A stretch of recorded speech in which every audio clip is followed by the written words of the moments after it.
महाभारत में दानवीर कर्ण ने भगवान श्री कृष्ण को अपनी व्यथा सुनाई, अपनी समस्याएं गिनाने लगा कर्ण। पहली बात कर्ण ने भगवान श्री कृष्ण से कही कि मेरी मां ने मुझे जन्मते ही त्याग दिया। क्या यह मेरा अपराध था कि मेरा जन्म एक अवैध बच्चे के रूप में हुआ?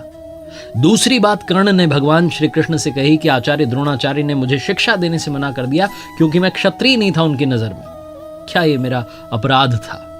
कर्ण ने तीसरी बात कही कि द्रौपदी के स्वयंवर में मुझे अपमानित किया गया कि मैं राज परिवार का हिस्सा नहीं हूं। क्या यह मेरा अपराध था? मुझे बार बार अपमानित किया गया। तो जवाब में, उत्तर में भगवान श्री कृष्ण ने कहा कि हे कर्ण, अब जरा ध्यान से सुनो। मेरा जब जन्म हुआ तो मेरा जन्म ही कारागार में हुआ। मेरे पैदा होते ही मृत्यु मेरी प्रतीक्षा कर रही थी। जिस रात मेरा जन्म हुआ उस रात मेरे माँ बाप से मुझे अलग होना पड़ा। जहां पहुंचा वहां हर वो काम करना पड़ा जो ग्रामीण क्षेत्रों में करना पड़ता है। गायों का गोबर अपने हाथ से उठाना पड़ा। मैं जब छोटा था, चल नहीं सकता था, तब मेरे ऊपर प्राणघातक हमले किए गए। मुझे मारने की बारंबार कोशिश की गई। ना मेरे पास शिक्षा थी, ना गुरुकुल था बचपन में, ना कोई महल था, ना कोई विशाल सेना थी, लेकिन तब भी मेरा मामा मुझे अपना सबसे बड़ा शत्रु मानता था। और जरासंध के प्रकोप की वजह से फिर मुझे यमुना पार से चलकर समुद्र किनारे द्वारका में जाकर बसना पड़ा, अपने परिवार को ले जाकर। मेरे भी जीवन में चुनौतियां लगातार रहीं, अन्याय होता रहा। जीवन में कितनी बार अन्याय हो रहा है ये महत्वपूर्ण नहीं है। जीवन में कितनी बार अपमानित किया जा रहा है ये महत्वपूर्ण नहीं है। महत्वपूर्ण यह है कि आप उस अपमान का, उस अन्याय का जवाब कैसे देते हैं। आपके पास कितना ज्ञान है जिसका आप इस्तेमाल करते हैं और इन सब चुनौतियों को पार करते हुए आगे बढ़ते हैं, क्योंकि जीवन तो भगवान का भी सरल नहीं था। श्रीमद् भगवद गीता, जो महाभारत के मध्य में युद्ध की शुरुआत से पहले भगवान श्री कृष्ण ने अपने सखा अर्जुन को 18 अध्याय 700 श्लोक के रूप में सुनाई, उस श्रीमद् भगवद गीता से 5 बातें आज मैं आपके लिए लेकर आया हूं और 5 श्लोक ऐसे लेकर के आया हूं जो गीता का सार समझाते हैं। आइए शुरू करते हैं। सीखोगे नहीं तो जीतोगे कैसे, ये लर्निंग सीरीज। मेरा नाम है आरजे कार्तिक।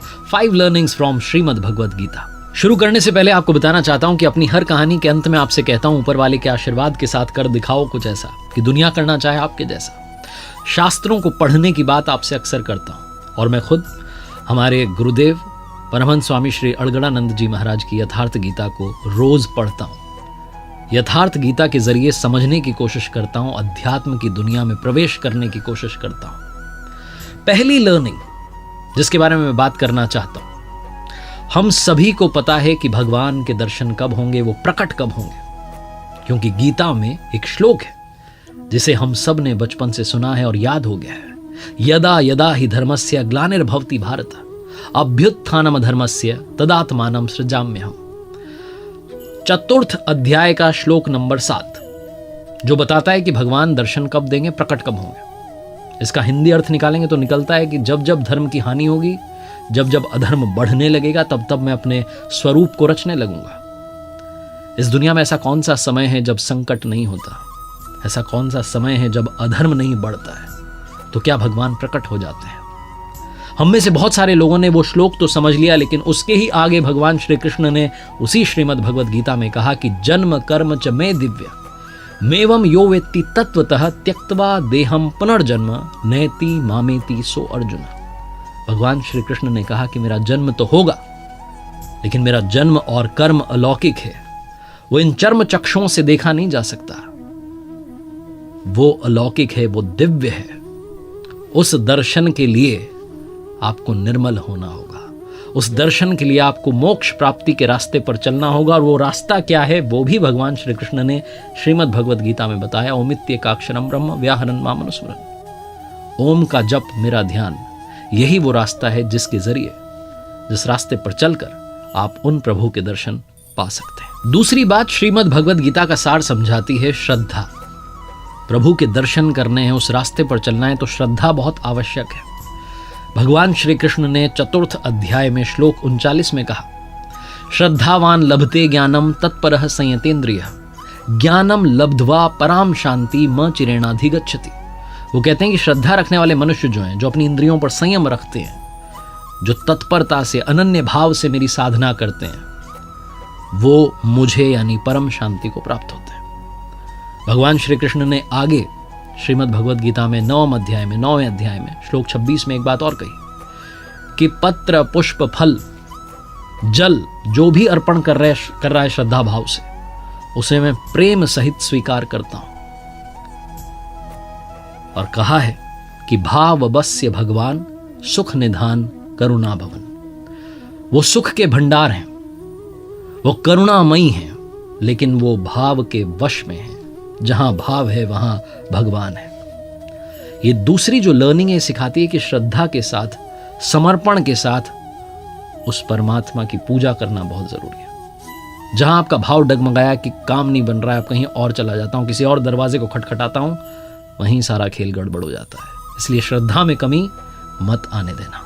तीसरी बड़ी बात जो समझने वाली और सीखने वाली है श्रीमद् भगवद गीता में 6ठे अध्याय के 5वें श्लोक में भगवान श्री कृष्ण ने कहा, उद्धरेदात मनात्मानम नात्मानम वसादयेत आत्मेव ह्यात्मनो बंधुरात्मेव रिपुरात्मना।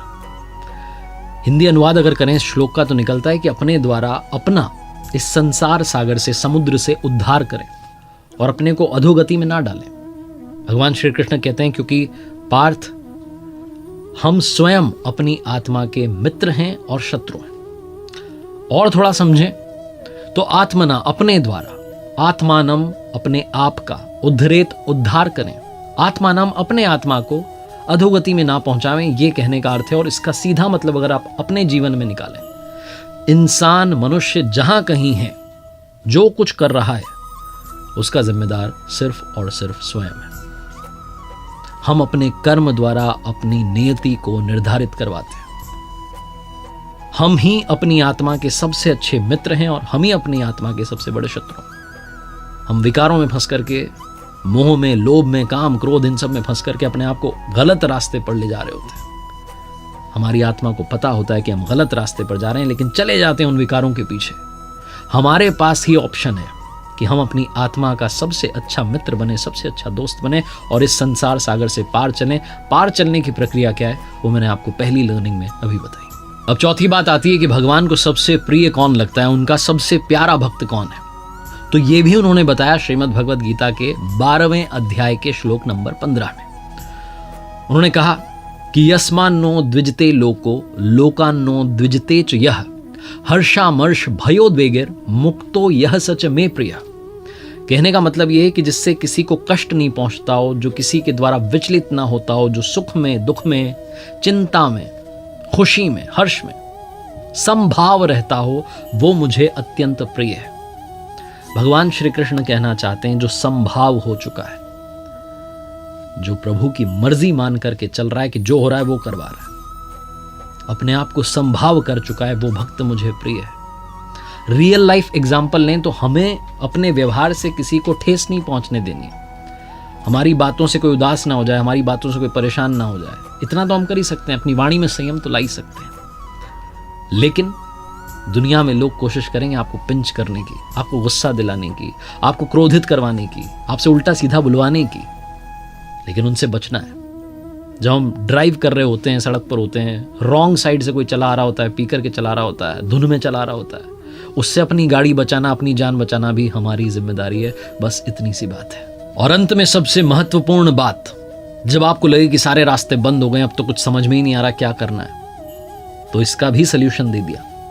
18वें अध्याय के श्लोक 66 में भगवान श्री कृष्ण ने कहा, सर्वधर्मान परित्यज्य मामेकम शरणं व्रज अहम त्वाम सर्व पापेभ्यो मोक्ष यष्यामि मा शुचः। कहने का मतलब कि सभी धर्मों को छोड़ करके मेरी शरण में आ जाओ, मैं तुम्हें सभी पापों से मुक्त कर दूंगा। इसमें कोई संदेह नहीं है, कोई शंका नहीं है।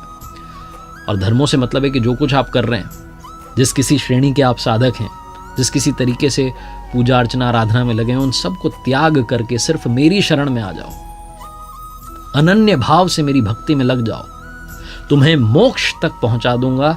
इसमें कोई संदेह नहीं है। भगवान श्री कृष्ण की वाणी है। 18वां अध्याय है, 66वां श्लोक है, 700 श्लोक गीता में है। अगर आप रोजाना 5-5 भी पढ़ें तो बड़ा अच्छा, 10-10 पढ़ लें तो 70 दिन में आप एक बार गीता की आवृत्ति कर सकते हैं। और जितनी बार आप श्रीमद् भगवद गीता को पढ़ेंगे उतनी बार आप कुछ नया सीखेंगे, और जितनी बार आप पढ़ेंगे उतनी बार आपका मन करेगा उस रास्ते पर चलने का, और आप धीरे धीरे चलना शुरू करेंगे। और एक बार चलना शुरू कर दिया तो फिर पीछे मुड़ने की जरूरत नहीं पड़ेगी। अपने आप वो आपकी जिम्मेदारी, आपके योगक्षेम की जिम्मेदारी अपने कंधों पर उठा लेंगे। तो अगर आपको अपने जीवन में सही रास्ता चुनना है तो वो रास्ता श्रीमद् भगवद गीता में बताया गया है। एक बार फिर से वही बात कहूंगा जो अक्सर आपसे कहता हूं, ऊपर वाले के आशीर्वाद के साथ, अपनी मेहनत और अपने परिवार के प्यार के साथ कर दिखाओ को जैसा कि दुनिया करना चाहे आपके जैसा। देखिए मेरे साथ हर सोमवार सुबह 9:30 बजे एक नई कहानी और हर शुक्रवार सुबह 9:30 बजे लर्निंग सीरीज का एक नया वीडियो।